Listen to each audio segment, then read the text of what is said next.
हल्का कहा जाएगा तो डीएनए कैसा होगा, भारी कहा जाएगा तो डीएनए कैसा होगा, और संकरित कहा जाएगा तो डीएनए कैसा होगा। संकरित माने मिक्स वाला।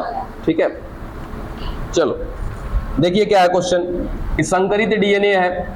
ध्यान दीजिएगा बच्चा इधर, और ये चैप्टर में कौनो मस्ती नहीं, ना तो ये चैप्टर कब हाथ से निकल जाएगा पता ही नहीं चलेगा। मानव जनन कहा था मैंने कि हाथ से निकलेगा, लेकिन थोड़ा सा कॉन्सेप्ट मिला समझ में, कुछ हद तक आ भी गया। इस सब में कुछ नहीं समझ में आएगा अगर नहीं पढ़ोगे तो।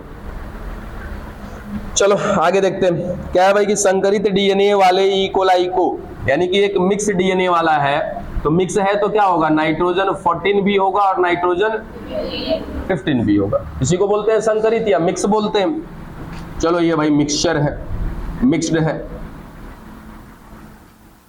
डीएनए वाले ई कोलाई को, यानी कि ये ई कोलाई का डीएनए है, ई कोलाई के अंदर बंद है ये डीएनए, ठीक है, को नाइट्रोजन के हल्के समस्थानिक वाले संवर्धन माध्यम में वृद्धि कराया गया है। इसको एक ऐसा मीडियम में ग्रोथ कराया गया, वृद्धि कराया गया, वो माध्यम कैसा है बच्चा, हल्का है। तो हल्का है तो इस माध्यम में क्या डाला गया होगा, N14 डाला गया होगा। ठीक है, द्वितीय पीढ़ी के बाद क्रमशः हल्के, संकरित व भारी। ठीक है, अब वह लगा दिया, इसका मतलब या तो संकरित या तो भारी। ठीक है, कितने पीढ़ी की बात कर रहा है भैया, द्वितीय पीढ़ी के बाद। द्वितीय पीढ़ी ये कौन सी पीढ़ी, पहली। इसका जो अगला पीढ़ी आएगा वो क्या कहलाएगा, F2 कहलाएगा। ठीक है, काफी हमने बड़ा बना दिया, कोई बात नहीं, यहां कर लेते हैं। इसकी दूसरी पीढ़ी आ गई, कितने समय बाद आ जाएगी, यहाँ पे समय का कोई बात नहीं था, ठीक है ना, तो समय का कोई बात नहीं है तो समय नहीं है, कोई बात नहीं है। लेकिन एक चीज तो आपको दे दिया ना, दूसरे पीढ़ी के बाद, तो दूसरा पीढ़ी लाने में कितना समय लग जाएगा हमको, 20 मिनट। अगले 20 मिनट में क्या आ जाएगा, दूसरा पीढ़ी आ जाएगा। आ गया दूसरी पीढ़ी। अब दूसरी पीढ़ी में क्या होगा, डीएनए मिलेगा, पैसा डीएनए मिलेगा। अब यहां से यहां दूसरी पीढ़ी लानी है अगर, तो दूसरी पीढ़ी लाने के लिए क्या करना पड़ेगा, पहले डीएनए को खोलना पड़ेगा, रेप्लिकेशन करना पड़ेगा। जब ये डीएनए खुलेगा तो क्या होगा, दोनों धागे अलग अलग हो जाएंगे। एक धागा मान लिया जाए कौन था, N14, दूसरा धागा कौन सा हो जाएगा, N15 हो जाएगा। ठीक है, अब क्या होगा, रेप्लिकेशन होगा, मतलब कि इस अलग हुए थ्रेड पर या धागे पर क्या बनेगा, एक नया धागा बनेगा। और नया धागा बनाने के लिए माध्यम को देखा जाएगा कि माध्यम में कुछ है क्या। बिल्कुल, माध्यम में क्या है, नाइट्रोजन 14 है। तो जो नया धागा, अच्छा सोचो कि अगर नाइट्रोजन यहां पे नहीं डालते तो क्या नया धागा नहीं बनता, बनता। ठीक है, लेकिन अब वो क्या बनता हमें नहीं पता, लेकिन हमने माध्यम में, इस मीडियम में जो डाला है वही दिखेगा वहां पे। ठीक है, तो यहां नया धागा तो बनेगा क्योंकि रेप्लिकेशन तो होना तय है।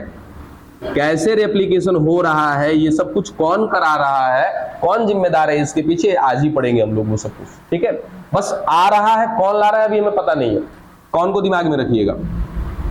आ गया भाई नया धागा। अब आया तो क्या लेकर आया होगा अपने साथ, नाइट्रोजन 14 लेकर के आया होगा। हो गया N14, ये भी क्या होगा, N14, डन। अब इसमें से क्या होगा, एक कॉपी चली जाएगी, उसमें एक कॉपी रह जाएगी इसमें। तो चलो एक को उठा करके डाल देते हैं वहां पे। तो ये नाइट्रोजन 14 दोनों था ना, इसमें से उठा करके हमने डीएनए को डाल दिया यहां। ये भी N14 है और ये भी N14 है। आ गई क्या दूसरी पीढ़ी। अब चलो एक बार क्वेश्चन देख लेते हैं हम लोग, रिपीट कर लेते हैं क्वेश्चन। जब तक हमारा क्लियर नहीं होगा तब तक क्वेश्चन नहीं बना पाएंगे ढंग से। चलो एक बार फिर से पढ़ लेते हैं भाई। संकरित डीएनए वाले ई कोलाई को, एक मिक्स डीएनए वाला ई कोलाई था, ले लिया था। नाइट्रोजन के हल्के समस्थानिक वाले, यानी कि नाइट्रोजन का हल्का वाला पॉइंट लिया था हमने। हल्का कौन, नाइट्रोजन 14, उस मीडियम में इसको ग्रोथ करा दिया, वृद्धि कराया गया। द्वितीय पीढ़ी के बाद, यानी कि द्वितीय पीढ़ी आ गई, अब इसके बाद आपको चेक करना है कि हल्के, संकरित व भारी, यानी कि हल्का और भारी का प्रतिशत कितना है, यही निकालना है ना। ठीक है, देखो तो जरा, ये हल्का है कि भारी है, ये कैसा होगा, मिक्स है, इसकी अपेक्षा में कैसा होगा, ये भारी होगा। ठीक है, हाँ प्योर 15 नहीं है तो उतना ज्यादा भारी नहीं होगा, लेकिन इसकी अपेक्षा अगर मैं बात करूं तो ये क्या होगा, भारी होगा, ये बीच में अटकेगा ना, तो ये भारी होगा, ये क्या होगा, हल्का होगा। अब आपसे सीधा सीधा पूछ रहा है कि सर भारी का प्रतिशत कितना है और हल्का का प्रतिशत कितना है? 50% हल्का है, 50% दो ही को डीएनए बना है ना। परसेंटेज कैसे निकालोगे? ये क्या है, हल्का। जब मैं हल्का का प्रतिशत निकालूंगा तो हल्का कितना आया, 1, कितना में से, 2 ही डीएनए बना था ना, 2 गुणे 100, कितना आ गया, 50%। जब भारी का निकालोगे तो भारी कितना आया है, 1, कितना में से आया, 2 गुणे 100, सेम कहानी है। तो क्या आ गया, 50-50% आ गया कि नहीं आ गया? अच्छा सोचो, एक तरीके की बात ध्यान दो, समझने की कोशिश करना ना, उसके बाद इस क्वेश्चन को बनाते हैं। हमने अभी ना हल्के और भारी के बेस पे मतलब कि ये चेक किया था ना कि जो अगला पीढ़ी का डीएनए आ रहा है वो क्या कर रहा है, तो पिछले पीढ़ी के डीएनए का कुछ हिस्सा अभी भी अपने साथ रखा हुआ है, इसलिए क्या बोला था इसको, सेमी कंजर्वेटिव बोला था, अर्ध संरक्षी बोला था।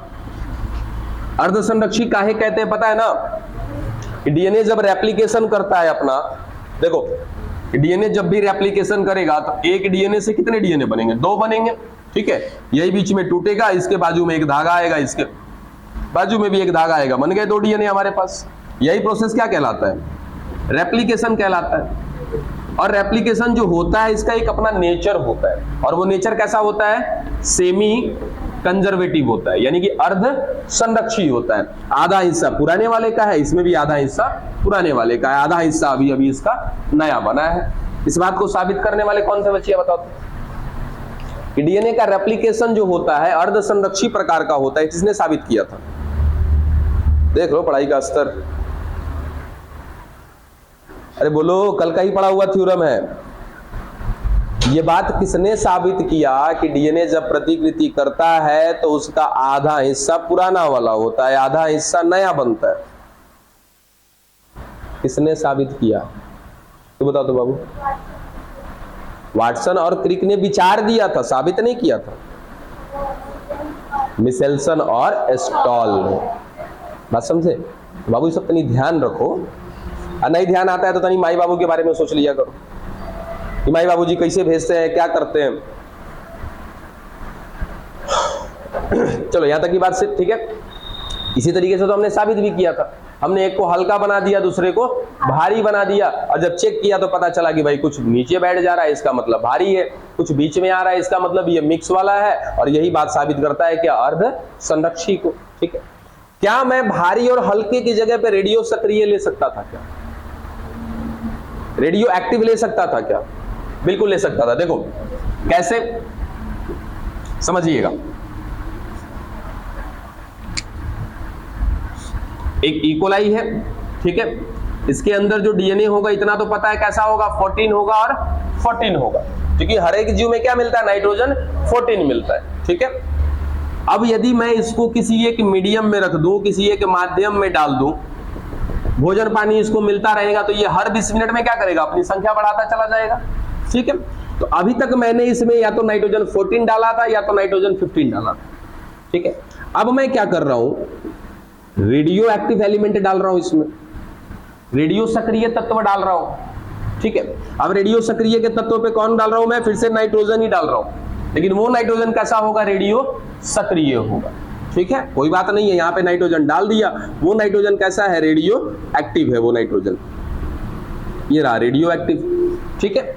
अगली बार में ये क्या करेगा भाई, 20 मिनट जाते जाते ये क्या करेगा अगले 20 मिनट में, तो 20 मिनट होने से पहले ही क्या करेगा, अपने डीएनए को ये खोल देगा, है ना।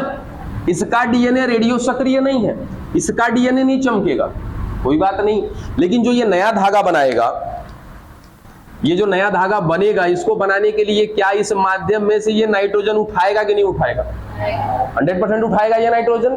ये जो नाइट्रोजन उठाएगा, ये नाइट्रोजन कैसा है, रेडियो सक्रिय है कि नहीं है, ये नाइट्रोजन कैसा है, रेडियो सक्रिय है, रेडियो एक्टिव। अगले 20 मिनट में क्या करेगा, अपने आप को 2 पार्ट में बांट लेगा, हो गए 2 पार्ट इसके, लो हो गया कितना, इकोलाई, 2 इकोलाई। समय कितना हो चुका है, 20 मिनट, संख्या बढ़ा चुका है। अब अगर मैं इस इकोलाई को बाहर निकालूंगा, इकोलाई को नहीं, इसके डीएनए को यदि मैं बाहर निकालूंगा, तो क्या दिख रहा है मुझे, एक धागा पुराना और एक धागा नया। नया वाला जो धागा होगा वो रेडियो सक्रिय होगा कि नहीं होगा? 100% रेडियो सक्रिय होगा। जब मैं इस पे टॉर्च जला के देखूंगा तो क्या इसका एक धागा चमकेगा और एक धागा नहीं चमकेगा? तो यहां से क्या साबित हो जाएगा कि एक धागा नहीं चमक रहा है, इसका मतलब ये पिछले पीढ़ी का है, और एक धागा चमक रहा है इसका मतलब ये नया नया बना है, अभी बना है। यहां से भी क्या साबित हो जाता है? अर्ध संरक्षित सेमी कंजर्वेटिव, कि पहले का डीएनए चमकता नहीं है, दूसरा जो बना है उसमें हमने डाला है रेडियो सक्रिय, उसी को लेकर के ये बना, इसलिए इसका आधा हिस्सा चमकेगा आधा हिस्सा नहीं चमकेगा। तो भी साबित हो जाएगा कि ये कैसा है? सेमी कंजर्वेटिव है। अब इसके बेस पे एक क्वेश्चन, ये समझ में आ गया कॉन्सेप्ट? चलो अब एक क्वेश्चन,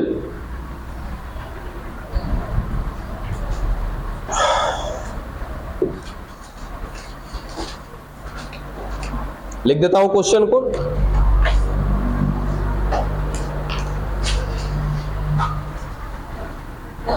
क्वेश्चन नंबर 3, 2 क्वेश्चन बना चुके हैं इस तरह का। तीसरा, पूर्ण रेडियो सक्रिय, क्वेश्चन लिख देता हूं फिर समझा देता हूं, तब बनाना आराम से। डीएनए वाले ई कोलाई को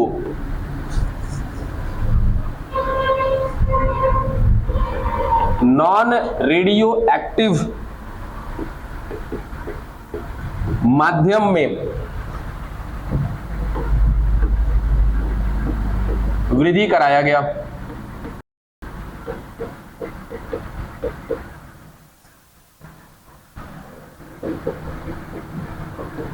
चालीस मिनट के बाद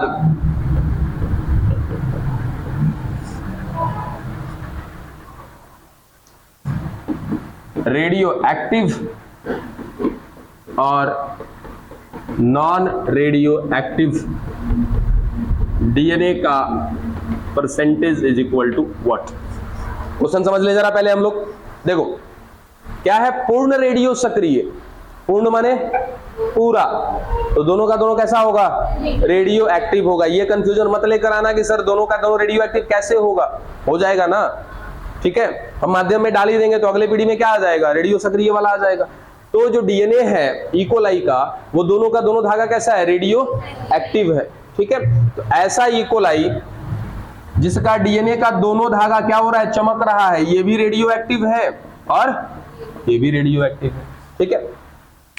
वाले ई कोलाई को एक ऐसे माध्यम में, एक ऐसे मीडियम में ग्रोथ कराया है जिसके अंदर क्या डाला है? नॉन रेडियो एक्टिव, यानी कि विकिरण सक्रिय पदार्थ नहीं है। कितना समय तक कराया गया भाई? 40 मिनट। तो 40 मिनट के बाद कितने ई कोलाई बनेंगे, क्या होंगे वो आप देखिए। उसके पश्चात, उसके बाद कितने डीएनए ऐसे बनेंगे जो नॉन रेडियो एक्टिव होंगे और कितने डीएनए ऐसे बनेंगे जो रेडियो एक्टिव होंगे? फटाक से बनाइए। चलिए देखिए क्या है भाई? ई कोलाई का डीएनए, दोनों का दोनों डीएनए कैसा है? चमकने वाला है ना। चलो दोनों का दोनों धागा इसका जो है चमकने वाला है। ये भी रेडियो एक्टिव है और ये भी रेडियो एक्टिव है, ठीक है। हम बाद में देखेंगे क्या करना है, कितना समय तक इसको ग्रोथ कराना है? 40 मिनट। जैसे ही मैं अगले 20 मिनट की बात करूंगा तो अगले 20 मिनट में जाते जाते क्या हो जाएगा? ये डीएनए टूटेगा। क्या टूटने के बाद क्या होगा? इन पर नया धागा बनेगा। चलो नया धागा बन गया। अभी तक इसका पूरा हिस्सा चमक रहा था, अब क्या चमकेगा? आधा चमकेगा। 20 मिनट के बाद कितने ई कोलाई बन गए? 2, है ना। दोनों में क्या मिल रहा है? एक एक डीएनए मिल रहा है। हो गया 20 मिनट। अगले 20 मिनट की बात करूंगा तो क्या होगा? ये भी टूटेंगे, ठीक है। एक एक को तोड़ते हैं। ये टूटेगा तो क्या टूटेगा? एक ब्लैक में टूटेगा। ये दूसरा वाला भी टूटेगा तो किसमें टूटेगा? एक ब्लैक में टूटेगा। चलो उसके बाद इस पहले वाले में क्या था? एक चमकने वाला था, तो ये चमकने वाला धागा भी इसका टूटेगा। इसमें भी क्या? एक चमकने वाला। चलो हो गया क्या? इसके बाद की कहानी देखो।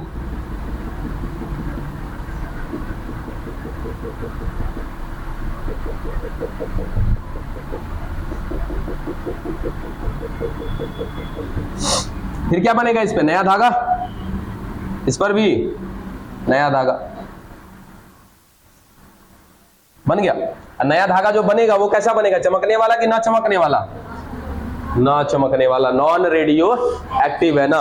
अब देखो ये डीएनए चमकेगा क्या, आधा ही चमकेगा, लेकिन चमकेगा तो सही। तो ये डीएनए कैसा होगा, रेडियो एक्टिव होगा। ये भी चमकेगा क्या, ये भी क्या होगा, रेडियो एक्टिव। ये थोड़ा भी नहीं चमकेगा, ये भी थोड़ा भी नहीं चमकेगा। तो दो आए चमकने वाले, दो आए न चमकने वाले, तो संख्या तो बराबर है। तो क्या हो जाएगा 50% और 50%। 50% रेडियो एक्टिव बनेंगे या 50% नॉन रेडियो एक्टिव बनेंगे। और जितना लोगों ने कैलकुलेशन किया वो एक ही बार में बना सकते थे। टेक्निक आपको बताया, जो भी करोगे दो के साथ ही होगा, बाकी तो रेस्ट बच जाएंगे, है ना। तो दो क्या निकले, चमकने वाले। कल भी आपको बताया था कि आप 8 बनाओगे तो 8 में से 2 वो बनेंगे जो आपने क्या डाला है, पहले लिया था। पहले क्या लिया था, रेडियो एक्टिव। अगर आप पहले लिए होंगे नाइट्रोजन 14, तो 2 क्या बनेंगे, नाइट्रोजन 14 वाले बनेंगे। बाकी क्या बनेंगे, जो आपने माध्यम में डाला है वो बनेंगे। ठीक है, तो वैसे ही पहले हमने क्या लिया था, रेडियो एक्टिव। तो कितने बने हैं टोटल, 4। तो 4 में से 2 कैसे बनेंगे, पुराने वाले। तो पुराना वाला कैसा था, रेडियो एक्टिव। तो सीधा सीधा यहीं पे लिख देंगे रेडियो एक्टिव कितने बनेंगे, 2। बाकी कितने बचे, 2। वो 2 कैसे बनेंगे, नहीं नॉन रेडियो एक्टिव नहीं, जो हमने मीडियम में डाल रखा है। मीडियम में क्या डाला है, नॉन रेडियो एक्टिव। ठीक है, आप सही थे, लेकिन हम जो टेक्निक बता रहे हैं उस टेक्निक के हिसाब से काम करिए। इतना आपको कुछ करना ही नहीं पड़ेगा, इतना समय नहीं लेना पड़ेगा, बहुत कम समय में हो जाएगा। ठीक है, अब यही चीज अगर मैं कहता कि 60 मिनट में, कहां गया, ये लो, इसको कर देता मैं 60 मिनट, कोई बात नहीं है। 60 मिनट में कितने बन जाएंगे बाबू, 8। एक सिंपल सा कॉन्सेप्ट हमको क्या पता होना चाहिए कि 8 में से माइनस क्या कर देना है भाई, 2। चलो यहाँ पे 8 बने हैं टोटल, जिसमें से 6 बनेंगे और क्या बनेंगे, 2 बनेंगे। तो 2 कैसा बनेगा, जो पुराना वाला होगा। पुराना वाला कौन था, रेडियो एक्टिव। तो 2 कैसे बनेंगे, हमारे पास सीधा सीधा लिख दिया रेडियो एक्टिव। अब 6 कैसे बनेंगे, तो जो हमने माध्यम दे रखा है वैसे बनेंगे। तो 6 कैसे बनेंगे, माध्यम क्या है, नॉन रेडियो एक्टिव। तो 6 कैसे बनेंगे, नॉन रेडियो एक्टिव। लो भाई आंसर तो यहीं पे आ गया, परसेंटेज निकाल दो। बिल्कुल, तो कुछ करना ही नहीं है, इतना ज्यादा तामझाम लगाना ही नहीं है हमें।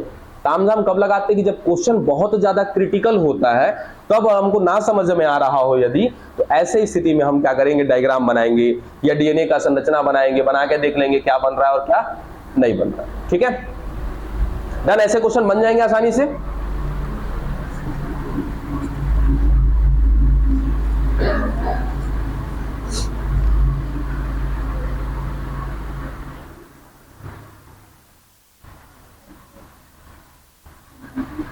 चलिए हम लोग आगे बढ़े। हमने साबित कर लिया कि जो डीएनए बनेगा वो डीएनए कैसा बनेगा, सेमी कंजर्वेटिव बनेगा, यानी कि आधा डीएनए उसका पुराना होगा और आधा डीएनए नया होगा। किसने साबित किया, मिशेल्सन और स्टॉल ने। किसका ये बात सबसे पहले किसने बताया था इसके बारे में, वाटसन और क्रिक ने। बातें तो बता दी, लेकिन उसको करके किसने दिखाया, वाटसन और क्रिक ने। ठीक है, मिशेल्सन और स्टॉल। हाँ ठीक है, ठीक है। अब चलते हैं पढ़ने के लिए हम लोग रेप्लिकेशन। डीएनए, अच्छा रेप्लिकेशन से पहले भी कुछ पॉइंट है, उसको खत्म करते हैं, उसके बाद पढ़ेंगे रेप्लिकेशन। अब देखो, सुनना ध्यान से, हर चीज का एक क्या होता है, केमिकल इक्वेशन होता है। जैसे अगर मैं लिख दूं पानी, क्या पानी का भी केमिकल इक्वेशन होगा, क्या होगा, H2O लगा होगा। इसका भी अगर आप स्ट्रक्चर बनाओगे तो क्या मिलेगा, कुछ ऐसे मिलेगा क्या।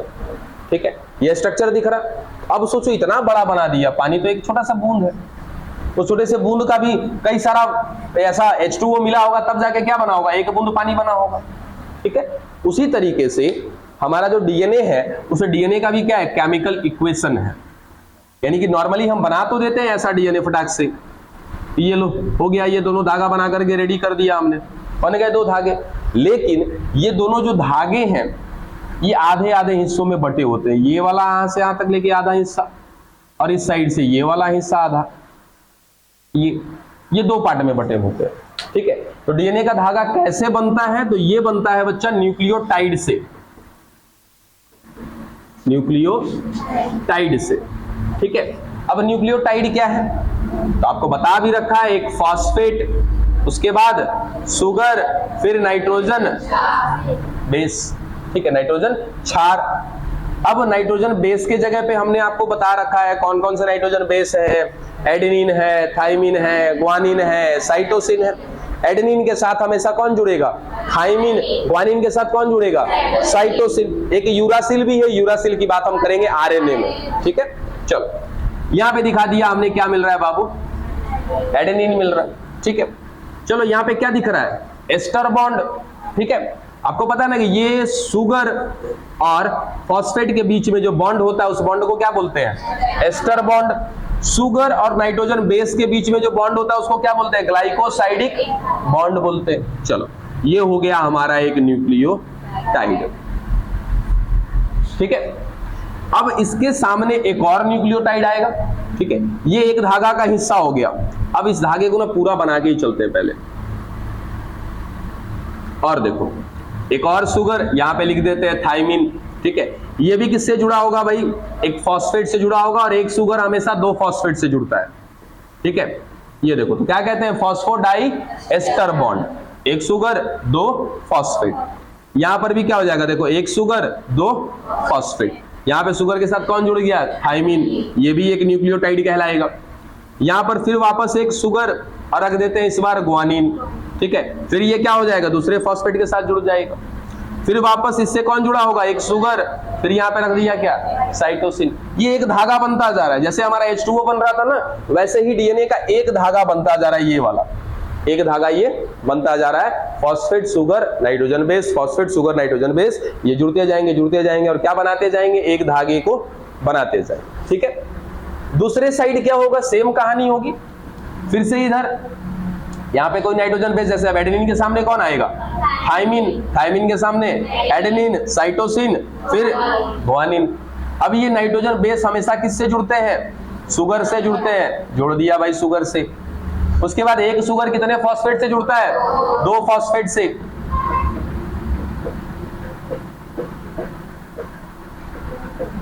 चलो ये लास्ट वाला लाइन हम ना फॉस्फेट नहीं दिखाते, उसके पीछे का रीजन है, वो बहुत लंबा टॉपिक, उसको छोड़ दो। लास्ट वाला हमेशा याद रखिएगा कि लास्ट वाला जो आपके डीएनए का जो सबसे अंतिम न्यूक्लियोटाइड होगा, इसमें फॉस्फोडाइएस्टर नहीं होता है। कौन सा होता है, फॉस्फोएस्टर होता है। इसमें देखो तो कितना फॉस्फेट जुड़ा है इस शुगर के साथ, एक। लेकिन इसके अलावा जिसको जिसको चेक करोगे सारे के सारे, अरे बाबा उल्टा कर दिया, सॉरी यहां कर दो, अब हो गया सही, ठीक है। तो पहला वाला जो ऊपर वाला, अरे एक मिनट, सही लिखा था, पहले ही सही लिखा था न्यूक्लियोटाइड, हाँ ठीक है। लास्ट वाला क्या होता है, एक फॉस्फेट होता है उसमें, ठीक है। बस हमें काउंट कर लेना न्यूक्लियोटाइड है कि नहीं। देखो ये एक न्यूक्लियोटाइड, ये भी एक न्यूक्लियोटाइड बन रहा है, ये भी एक न्यूक्लियोटाइड। न्यूक्लियोटाइड बनाने के लिए क्या चाहिए, फॉस्फेट, शुगर और नाइट्रोजन बेस, चारों में है सब कुछ, ठीक है। यहां भी देखो ये भी एक न्यूक्लियोटाइड है इस तरीके से। तो सारे के सारे क्या बने हुए हैं, न्यूक्लियोटाइड। और ये न्यूक्लियोटाइड क्या कर रहे हैं, डीएनए का एक धागा बना रहे हैं। ये भी न्यूक्लियोटाइड क्या कर रहे हैं, डीएनए का एक धागा बना रहे हैं। अब न्यूक्लियोटाइड में देखा जाता है कि नाइट्रोजन बेस के सामने इसका कॉम्प्लीमेंट्री नाइट्रोजन बेस आना चाहिए। कॉम्प्लीमेंट्री बोले तो पूरक, बात समझ में आया। और एडेनिन का पूरक कौन होता है, थाइमिन। ग्वानिन का पूरक कौन होता है, साइटोसिन। तो हमेशा एडेनिन के साथ कौन सा न्यूक्लियोटाइड जुड़ेगा, थाइमिन वाला। थाइमिन के साथ एडेनिन, ग्वानिन के साथ साइटोसिन, साइटोसिन के साथ ग्वानिन, हमेशा ऐसे ही जुड़ेगा, ठीक है। और जब ये आ जाएंगे एक दूसरे के नजदीक तो इनको जोड़ने का काम किसका होता है बच्चा, हाइड्रोजन बॉन्ड का होता है, ठीक है। अब बस इतना याद रख लीजिएगा कि एडेनिन और थाइमिन के बीच में कितना बॉन्ड होता है, डबल बॉन्ड होता है हाइड्रोजन का। यहाँ भी डबल बॉन्ड, यहाँ पे क्या हो जाएगा, ट्रिपल बॉन्ड, यहाँ भी क्या हो जाएगा, ट्रिपल बॉन्ड हो गया। तो ये डीएनए का मेरा धागा ऐसे बनता जाएगा, ठीक है। तो यहाँ पे जरा कुछ बात बताओ मैं, कि अगर मैं आपसे कहूं कि ये हमने क्या किया था, इकोलाई में अभी जस्ट आपने कहानी देखी है कि यहां पर ऐसे डीएनए मिल रहा था इस तरीके से, और ये बीच में जो लाइनिंग दिखाई है ये कौन है, ये हाइड्रोजन बॉन्ड है, ठीक है, हमने क्या बोला, हाइड्रोजन बॉन्ड टूट गया। ठीक है, अब एग्जाम्पल के तौर पे लिख दे रहे हैं कि यहां पे एडेनिन है, या thymine, thymine, adenine, guanine, cytosine, cytosine, guanine. ठीक है, अब ये धागा हमने हाइड्रोजन बॉन्ड तोड़ दिया इसका। अब हाइड्रोजन बॉन्ड बाबू तोड़ दिया, देखो तो जरा, अब क्या करना होगा, तो यहां पर मैं ऐसा सोच सकता हूं क्या कि इस धागे में एडेनिन है, इसके साथ कौन जुड़ा होगा, एक सुगर जुड़ा होगा, इसके साथ कौन जुड़ा होगा, एक फॉस्फेट जुड़ा होगा, इस थाइमिन के साथ भी क्या जुड़ा होगा, सुगर, फिर क्या जुड़ा होगा, एक फॉस्फेट, यहां भी क्या होंगे, ऐसे डबल डबल फॉस्फेट होंगे। ठीक है, यहां भी सेम कहानी, यहां भी एक सुगर होगा, फिर क्या होगा, एक फॉस्फेट होगा, इस तरीके से यहां भी क्या होगा, तो एक सुगर होगा, फिर उसके बाद क्या मिलेगा, एक फॉस्फेट हो गए क्या।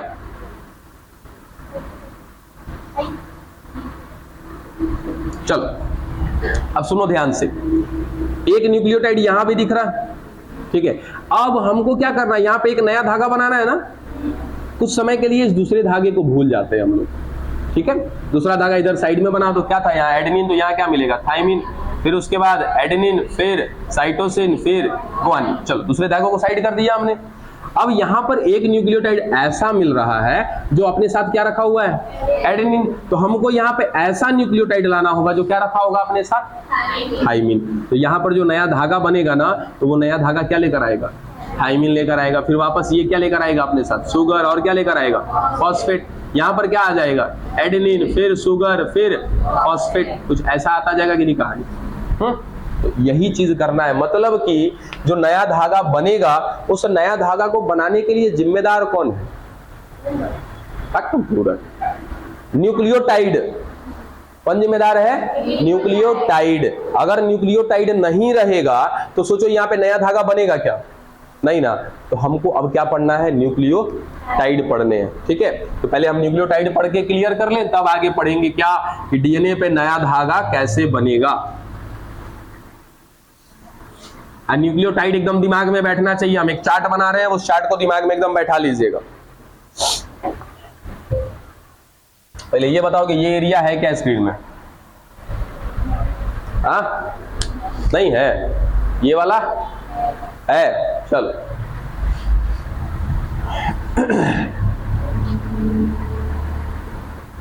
नाइट्रोजन बेस, इसके साथ जोड़ते हैं हम लोग सुगर,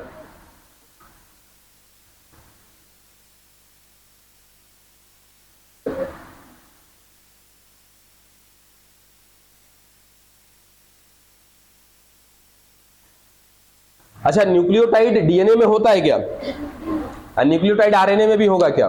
ठीक है, तो सबसे पहला जो न्यूक्लियोटाइड हम पढ़ रहे हैं वो किसका पढ़ रहे हैं, डीएनए का। ठीक है, तो डीएनए में क्या एक नाइट्रोजन बेस होता है क्या, ठीक है, और कौन होता है, सुगर होता है। चलो नाइट्रोजन बेस कौन सा होता है भाई, तो चार प्रकार के हैं। सबसे पहला एडेनिन, दूसरा ग्वानिन, तीसरा साइटोसिन, चौथा थाइमिन। यही चार तरह के होंगे। ठीक है, अब सुगर कौन सा होता है डीएनए में, पेंटोस सुगर। उस पेंटोस सुगर को कहते हैं डीऑक्सी राइबोज सुगर। क्या कहते हैं, डीऑक्सी राइबोज सुगर। तो यहाँ पे जो सुगर है वो हमें पता है कैसा है, पेंटोज है। तो पेंटोज क्यों कहा, क्योंकि इसमें कार्बन की संख्या कितनी है, 5, इसलिए क्या बोलते हैं, पेंटोज सुगर। लेकिन वो कौन सा प्रकार का सुगर है, क्योंकि हमारे पास तो सुगर भी दो तरह के होंगे, क्योंकि हमारे पास न्यूक्लिक अम्ल भी क्या है, दो प्रकार का। एक है डीऑक्सीराइबोन्यूक्लिक एसिड, उसमें सुगर क्या होगा, अलग होगा। एक है क्या, राइबोन्यूक्लिक एसिड आरएनए, उसमें भी सुगर क्या होगा, अलग होगा, थोड़ा सा अंतर होता है। तो यहाँ पे जो सुगर है वो कौन सा है हमारा, डीऑक्सी राइबोज, है ना, डीऑक्सी राइबोज सुगर है। अब डीऑक्सी राइबोज सुगर है, हर जगह पे वही आएगा। ठीक है, तो यहां भी क्या है, डीऑक्सी राइबोज सुगर, यहां भी क्या है, डीऑक्सी राइबोज सुगर, फिर deoxyribose sugar, deoxyribose sugar. हर जगह तो सेम सुगर रहता है, हम कहीं भी शुगर दिखाने के क्रम में चेंज नहीं किए थे। चेंज कहां पे करते हैं हम लोग? नाइट्रोजन बेस में। ना तो फॉस्फेट में चेंज करते हैं, ना ही शुगर में चेंज करते हैं। जो चेंज आता है वो कहां पे आता है? नाइट्रोजन बेस में। कभी एडेनिन आ जाता है, कभी ग्वानिन, कभी साइटोसिन, कभी थाइमिन। लेकिन शुगर तो हमेशा क्या रहेगा? सेम रहेगा, एक ही जैसा रहेगा। अब जैसे ही नाइट्रोजन बेस के साथ हम क्या जोड़ते हैं? शुगर जोड़ते हैं, तो जो स्ट्रक्चर बनता है उस स्ट्रक्चर को कहा जाता है बच्चा न्यूक्लियोसाइड। न्यूक्लियोसाइड, टाइड नहीं, साइड बन गया क्या हमारा? न्यूक्लियोसाइड। जब उस न्यूक्लियोसाइड के साथ क्या जोड़ देंगे? एक फॉस्फेट। एक को हम एक तो नहीं लिख सकते, क्या लिख सकते हैं? मोनोफॉस्फेट। तब क्या बन जाएगा हमारा? एक न्यूक्लियोटाइड। तो हम लिख देते हैं कि यहां पे हमने क्या कर दिया? एक फॉस्फेट जोड़ दिया, तो जो अगला स्ट्रक्चर बनेगा वो क्या बनेगा? न्यूक्लियोटाइड बनेगा। ना नहीं यहां तक? चलो अब एक एक न्यूक्लियोटाइड को लिखना शुरू करते हैं। ठीक है, बस खाली याद रखना एक चीज कि हम पढ़ने के क्रम में किसको नहीं पढ़ेंगे? राइबोज को नहीं पढ़ेंगे। ठीक है, जब हम पढ़ेंगे तो राइबोज को पढ़ा नहीं जाता है। ठीक है, तो अब पढ़ेंगे क्या? देखो क्या है? डीऑक्सी राइबोज पढ़ना नहीं है, तो क्या लिखेंगे यहां पे? डीऑक्सी। ठीक है, शुगर नहीं। ना तो राइबोज लिखना है, ना ही शुगर लिखना। हमको तो पता है कि ये डीऑक्सी राइबोज कौन है? शुगर है। ठीक है, तो नाम जो है वो कौन है? Deoxy ribose. जिसमें से हमको राइबोज को नहीं पढ़ना है, किसको पढ़ना है? डीऑक्सी। डीऑक्सी के साथ क्या मिला दिया? एडेनिन। तो अब यहां पे एडेनिन नहीं होगा, क्या होगा? Deoxy adenosine. एडिनोसिन मतलब कि जब एडेनिन के साथ कोई शुगर जुड़ जाएगा तो वो एडेनिन अब केवल नाइट्रोजन बेस नहीं रह जाएगा, अब क्या बन जाएगा? वो न्यूक्लियोसाइड बन जाएगा। एक स्ट्रक्चर बना के दिखाया भी था, ये फॉस्फेट, ये शुगर, ये नाइट्रोजन बेस। देखो ये शुगर और नाइट्रोजन बेस ये दोनों मिलेगा तो क्या बनेगा? न्यूक्लियोसाइड। जब इस न्यूक्लियोसाइड के साथ अगर एक फॉस्फेट भी जुड़ जाएगा तब क्या कहलाएगा? न्यूक्लियोटाइड। देखो अब आगे, शुगर था हमारे पास, कौन था शुगर? Deoxy ribose sugar. लेकिन लिखने और पढ़ने के समय हम राइबोज नहीं पढ़ते हैं, ना ही राइबोज लिखते हैं। कब? जब न्यूक्लियोसाइड बनाएंगे या न्यूक्लियोटाइड बनाएंगे तब। तो डीऑक्सी लिखा, उसके बाद क्या हो गया? हमारा एडेनिन था, लेकिन एडेनिन जैसे ही किसी शुगर के साथ जुड़ेगा तो अब एडेनिन की जगह पे क्या कर देंगे? एडिनोसिन कर देंगे। अब ये नाम कैसे बदलते हैं? तो नाम बदलने का तरीका आपको यहीं पे सिखाया था मैंने, प्यूरिन और पाइरिमिडीन पर। जो प्यूरिन होगा उसके लास्ट में इन आएगा, और जो पाइरिमिडीन का पार्ट होगा उसके लास्ट में क्या आ जाएगा? डिन आ जाएगा। ठीक है, और प्यूरिन कौन थे आपके? एडेनिन और ग्वानिन। और पाइरिमिडीन कौन थे? तीन। कौन कौन? थाइमिन, साइटोसिन और यूरासिल। जब जब एडेनिन क्या बनाएगा? न्यूक्लियोसाइड, तब तब एडेनिन को एडेनिन नहीं पढ़ेंगे, क्या पढ़ेंगे? एडिनोसिन। इसको क्या पढ़ेंगे? ग्वानोसिन। इसको क्या पढ़ेंगे? थाइमिडीन, कारण डिन लगा हुआ है। ठीक है, जब भी न्यूक्लियोसाइड में पढ़ेंगे या न्यूक्लियोटाइड में पढ़ेंगे तो क्या पढ़ेंगे? Thymidine, cytidine, Yuri.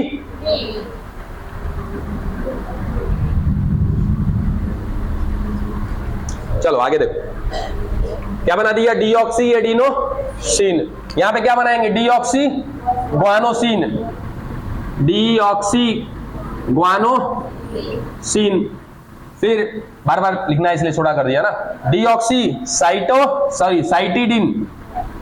साइटिडीन ये क्या बनेगा? थाइमिडीन। सेम चीज, डीऑक्सी थाइमिडीन। बोलो यहां तक की कहानी समझ में आई? ये हम न्यूक्लियोसाइड बना रहे हैं। ठीक है, यहां पे जो हमने शुगर यूज किया वो क्लियर है। शुगर के साथ जैसे ही हम क्या जोड़ेंगे? नाइट्रोजन बेस, क्या बन जाएगा? न्यूक्लियोसाइड। और न्यूक्लियोसाइड को पढ़ने का तरीका देख लो कैसे। ठीक है, deoxy adenosine, deoxy guanosine, deoxy cytidine, deoxy thymidine. अब क्या करना है? इस न्यूक्लियोसाइड के साथ एक एक फॉस्फेट जोड़ना है। ठीक है, एक एक फॉस्फेट जोड़ दिया। अब कैसे पढ़ेंगे न्यूक्लियोटाइड में? तो देखो डीऑक्सी क्या है? एडिनोसिन, तो एडिनोसिन कितना फॉस्फेट? एक, तो क्या कह देंगे? Mono phosphate. लो भाई हमने बना के रेडी कर दिया क्या? एक न्यूक्लियोटाइड। क्या बना? Deoxy adenosine mono phosphate. इसका शॉर्ट नेम क्या होता है? Deoxy adenosine mono phosphate, DAMP। ठीक है, इसका क्या बनेगा? देखो तो डीऑक्सी क्या है? Guanosine mono phosphate. ये क्या बनेगा? Deoxy cytidine mono phosphate, deoxy thymidine mono. बना दिया भाई न्यूक्लियोटाइड। किसका? डीएनए का। तो डीएनए का हमने न्यूक्लियोसाइड भी बना दिया, डीएनए का हमने न्यूक्लियोटाइड भी बना दिया। चले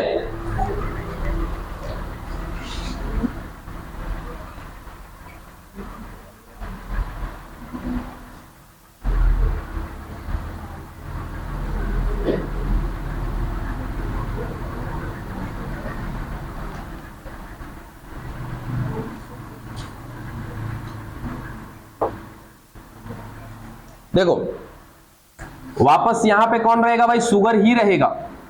कौन सा शुगर रहेगा? पेंटोज ही रहेगा, कोई दिक्कत नहीं है। लेकिन डीएनए के पेंटोज शुगर में और आरएनए के पेंटोज शुगर में थोड़ा सा अंतर है ना? पक्का? खड़ा हो जा। मुंडी तो हिलाई होगी। हाँ सर अंतर है। बता दो कि डीएनए के शुगर में और आरएनए के शुगर में कितना अंतर है? एक ही अंतर है खाली, बस।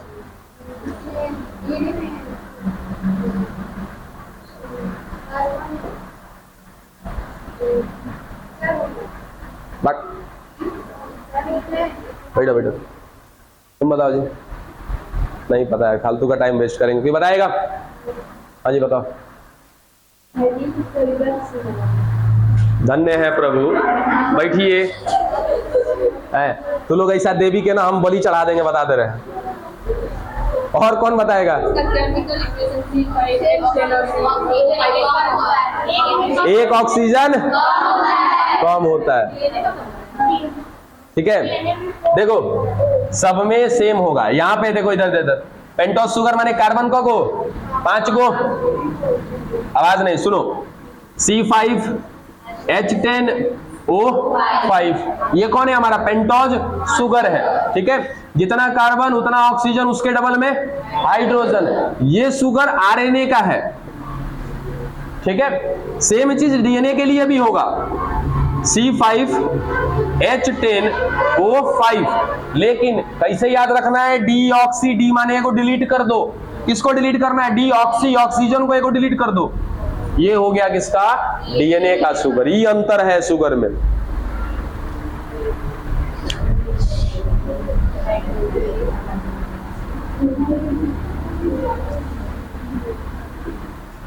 चलो बराबर देख के खत्म करते हैं इसको भी। चलो अब जो आरएनए बनाएंगे हम, ये आरएनए का न्यूक्लियोसाइड और न्यूक्लियोटाइड देखने जा रहे हैं। आरएनए में भी क्या होता है? सेम टू सेम शुगर होगा। कौन सा शुगर होगा? पेंटोज। लेकिन उसमें एक ऑक्सीजन ज्यादा होता है। किसमें? आरएनए में। तो इसको हम क्या पढ़ते हैं बच्चा? Ribose sugar. ठीक है, क्या कहते हैं? Ribose sugar. इसीलिए देखो आरएनए का फुल फॉर्म क्या है? Ribose nucleic acid. आ रहा है ना राइबोज?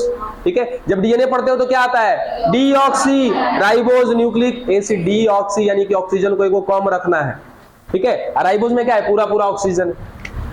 चलो अब आगे देखें। तो क्या जोड़ना है? एडेनिन के साथ शुगर। जैसे ही एडेनिन के साथ शुगर जुड़ेगा तो क्या हो जाएगा? एडेनिन रहेगा कि एडिनोसिन में चला जाएगा? एडिनोसिन में चला जाएगा। और राइबोज को लिखते और पढ़ते हैं क्या? नहीं पढ़ते हैं। तो सीधा सीधा खाली यहाँ पे क्या लिखेंगे हम लोग? यहाँ पे सारा क्या रहेगा? शुगर जुड़ा रहेगा सबके साथ। तो यहाँ पर जब लिखेंगे तो क्या लिखेंगे? एडिनोसिन, बस, और कुछ नहीं लिखना है। कारण डीएनए में कैसे लिखे थे? डीऑक्सी एडिनोसिन लिखे थे। लेकिन यहाँ पे डीऑक्सी है कि राइबोज है? राइबोज है। तो लिखना तो क्या चाहिए था? राइबोज को। लेकिन राइबोज को लिखते नहीं है। तो सीधा सीधा क्या हो जाएगा? एडिनोसिन। ये क्या हो जाएगा? ग्वानोसिन। ये क्या हो जाएगा? साइटिडीन, है ना? साइटिडीन, ये क्या हो जाएगा? यूरासिल है ना, यहाँ पे थाइमिन था डीएनए में, यहाँ पे क्या है? यूरासिल, तो ये क्या हो जाएगा? यूरिडीन हो जाएगा, यूरिडीन हो गया। ठीक है, अब क्या है भाई? तो जैसे वहां पे जोड़ा था एक फॉस्फेट, तो क्या बोला था? मोनोफॉस्फेट। यही चीज को पहले यहां पे लिखेंगे, लास्ट में क्या लगा देंगे? मोनोफॉस्फेट। तो क्या हो जाएगा? एडिनोसिन मोनोफॉस्फेट, फिर ग्वानोसिन मोनोफॉस्फेट, फिर साइटिडीन मोनोफॉस्फेट, यूरिडीन मोनोफॉस्फेट। लो बाबू, बन गया तुम्हारा आरएनए का न्यूक्लियोसाइड और न्यूक्लियोटाइड। बात समझे? अगर सवाल आपसे दे दे कि आरएनए का एक न्यूक्लियोटाइड है जिसमें एक एडेनिन है, एक सुगर है और एक फॉस्फेट है, तो ये क्या हो जाएगा? न्यूक्लियोटाइड हो जाएगा ना। ठीक है, लेकिन कह दिया कि आरएनए का न्यूक्लियोटाइड है, इसको पढ़ो, क्या पढ़ोगे? Adenosine monophosphate. बात समझ में आया ना? बस इसी तरीके से आपको पढ़ना है, याद रखना है बस।